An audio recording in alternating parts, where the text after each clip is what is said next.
Reverberating fame seldom visits an artist while he's still alive. Geniuses are generally dirty and unkept. They drink a lot, curse, and are very inconvenient for those in their vicinity. Destiny stones them, puts their heads onto the jagged edges, deprives them of their last money, and finally kills them. Many people called painter M.Steinberg a genius in his lifetime and recognized him as such, despite his very difficult, unaccommodating personality. He earned himself quite a few enemies with his refusal to compromise. The lot of a provincial Jewish boy, a professional thief, convict, and drunkard who became a vivid and original artist, is tragic and incredible.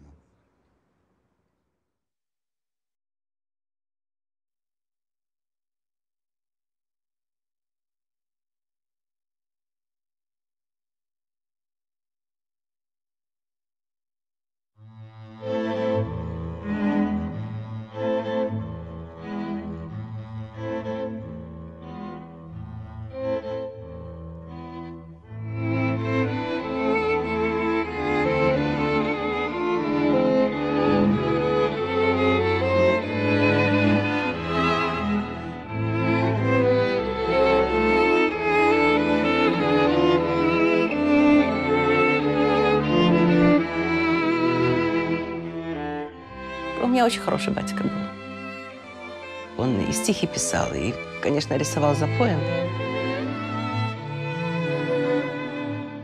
Мой же отец не рисовал никогда по заказу. Он рисовал только то, что он видел и хотел. Он никогда не мог рисовать по заказу. И потому Иерусалим...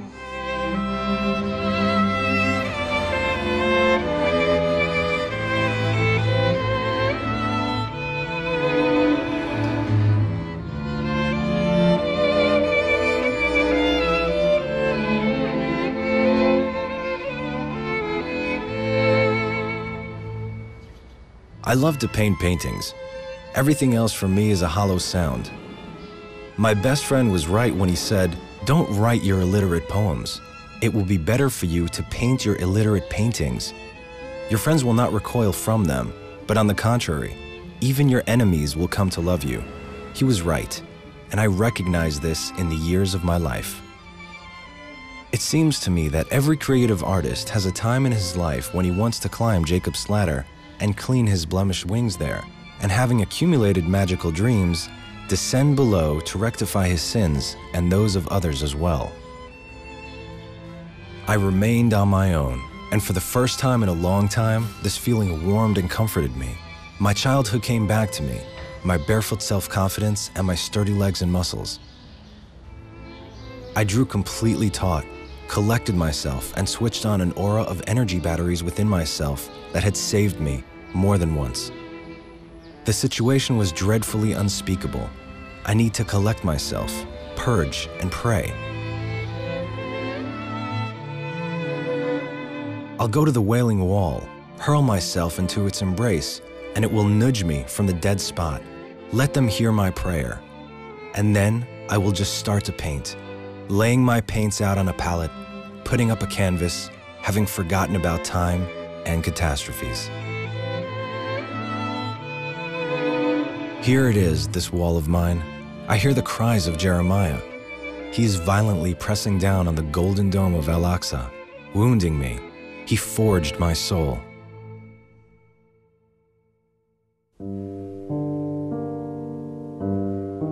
And so I started to paint in Jerusalem, in Gilo, in my little piece of sand dream. Sand grain by sand grain, I saw it within myself a gold deposit, a diamond lode, like a miner drilling through a firmament, finding the right layer, hammering the raw nugget into small portions of scores of canvases and placing paintings against the wall. Space narrowed to a tight radius around my easel. I was enraptured that paintings were forcing me out of the apartment and not people. Whatever comes about, I would weave it into a wreath, a provincial one, in which you will scarcely see the world, and I will lean it against the wall. Let time dissolve the amateur endeavors and leave only that which bestows feelings of my own dignity in my own square.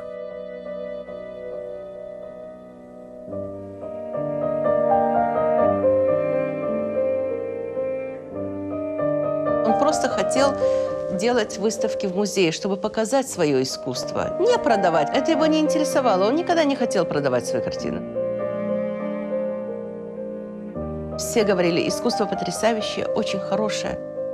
Но у них огромнейшая очередь. Просто огромнейшая очередь, и у них нету возможности, и просили подойти в следующий раз. Он считает, что его не оценили как следует, не поняли его искусство и просто не хотели ему делать выставки. I'm grieved that here in my land, I did not yet have a full-fledged exhibit. And even though I have not been drinking for a long time and left alcohol definitely behind, I ran from it as one runs from the plague, from death. I fly with one or two little wings that were substantially frostbitten, colored in various crimson and white amber veils of alcoholic vapors.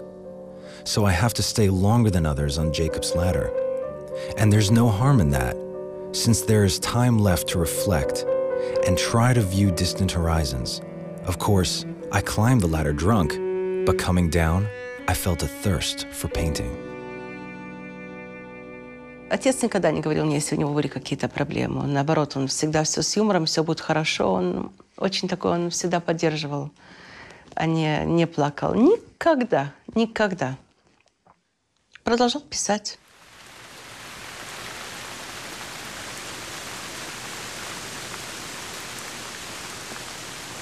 Rain, rain, rain. The wetness creeps into my soul and the brain and finds me out on the streets and walkways of Lvov. Once again, I'm in my three-piece suit and a black hat, sauntering along Academic Street past Adam Mickiewicz with an angel and laurel leaf, with the hoarfrost slightly accentuating his temples and eyebrows. Suddenly, a bearded man in a strange coat with large pockets approaches me, grabs me by the arms and shouts, "You're an artist!" And having come right up to my chin and breathes under my nose, "I'm Sergei Parajanov, film director from the Dovzhenko studio, and you're the windbag who I want to film in the role of an unemployed artist in Toulouse. Got it? I'm staying at the Hotel Bristol, room 13. It was a sad day when I agreed to shoot this crass film, which I've got stuck in my ass." In the evening, having become inebriated and bringing a bottle of champagne with me, I stumbled into room 13. I must confess that I wasn't acquainted with any of the people there, and among those seated at the table were almost the entire beau monde of the Lvov cultural scene, poets, actors, and artists. Parajanov shouted in my direction, "Today, I discovered an ingenious Jewish natural talent, an illiterate, handsome man. And why were you born that way? Go and shoot yourself." I couldn't get to sleep for a long time, and this Parajanov, for the first time, somebody called me something that I dared not call myself. Poet, artist, natural talent. People were discussing something serious with me. What did all this mean? Maybe there was a profession that the Rebbe couldn't predict for me. It was in 1959, sometime in the autumn. It could be that the date marks my rebirth, since nothing existed afterward apart from art and painting. And there is no greater happiness than faithfully and loyally serving it. Он очень много писал. У него есть многие картины, которые он писал, потом сошкрябал и переписывал. Да и кроме того, написал на стенах, на дверях шкафа. Даже будет на улице, наверное, находил какой-то хлам, что выбрасывают все эти двери, так он на них и делал разные очень красивые макияжи. I lived as a hermit. Exact time no longer pursued me and disappeared from my paintings. I painted day and night. The paints put a spell on me, mixed me within themselves, and swallowed me whole. I turned into a tube of which could squeeze and paint. Now I understand what the Rebbe, the entire Kriya courtyard, and all of the Riskani village was unable to divine me. This is what God gives you outside the Cheder, outside school, and all the more so outside university. I have faith in myself, in my strengths, in my tribulations and grievances from a very early age.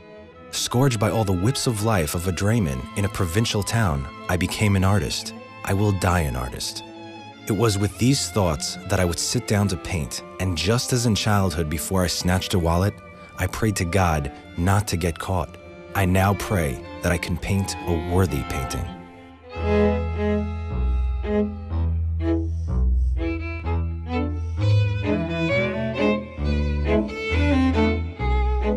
The gift of childhood memory is absorbing everything. Azietskaya Street, the Blecher Courtyard, Kriek. A colorful clump of human souls and a one-of-a-kind squalling ring. A ring mixed with the screech of tires and the smell of rotten oil residue that sloshed around in the bucket at the very end of the cart.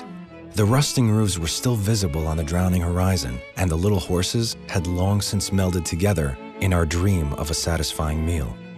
Something presaged to my childlike soul that this pauper's paradise would soon end, and these green fields and meadows and the rye-colored sea will swallow the careening carriage with the grimy, oily destinies of naive panhandlers. With empty sacks and flattened checkered mat weave baskets in which several pieces of moldy bread and hominy are rattling together.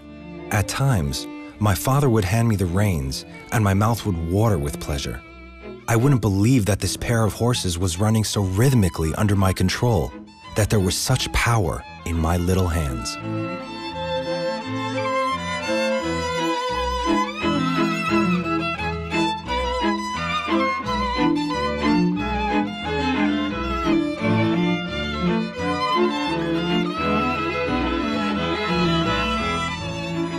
Маму свою Беллу он очень любил. У него была мама красавица. Высочайшая, может быть, наверное, около метра 89, около, вот так вот. Очень красивая, очень добрая мама. Вот это он любил. Он очень-очень любил свою маму. И он всегда это писал как цыганский табор. Их было много детей, и они все как цыгане.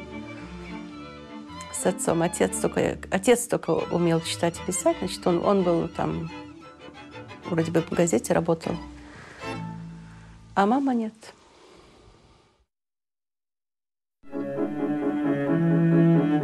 During the days of war, time would pass slowly.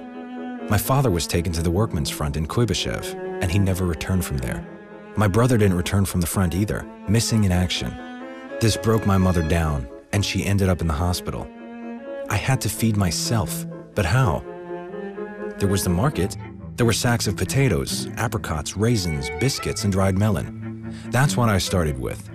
I stole these and dropped them into the torn liner of my coat. I was able to do this quite nimbly. One time, in the heat of market trading, I was caught with the evidence, a cutout handkerchief and money. A mob gathered and shouted, "Thief, thief," off with his head, and I was thrown onto a horse. And then my guardian angel appeared once again. A patrol materialized from somewhere, soldiers with machine guns, and they started to beat back the mob. I remember how one officer fired 2 shots from his pistol right near the head of an enraged Uzbek, and the Uzbek stopped in his tracks. I was extricated in an instant and we ran. They shoved me in a car and drove me to the station. There, deathly pale, I admitted to what had happened and started to thank those soldiers for saving me. And they answered, "There's the train, get on it and get out of here, and let there not be hide nor hair of you here again." 5 years were spent building our dear leader, Comrade Stalin's White Sea, Baltic Canal. 5 years was a sentence that 16-year-old repeat offender Moishe Goldenhands got for stealing a party functionary's wallet. I was freed on amnesty with my criminal record cleared. I think I missed completing my sentence by several months,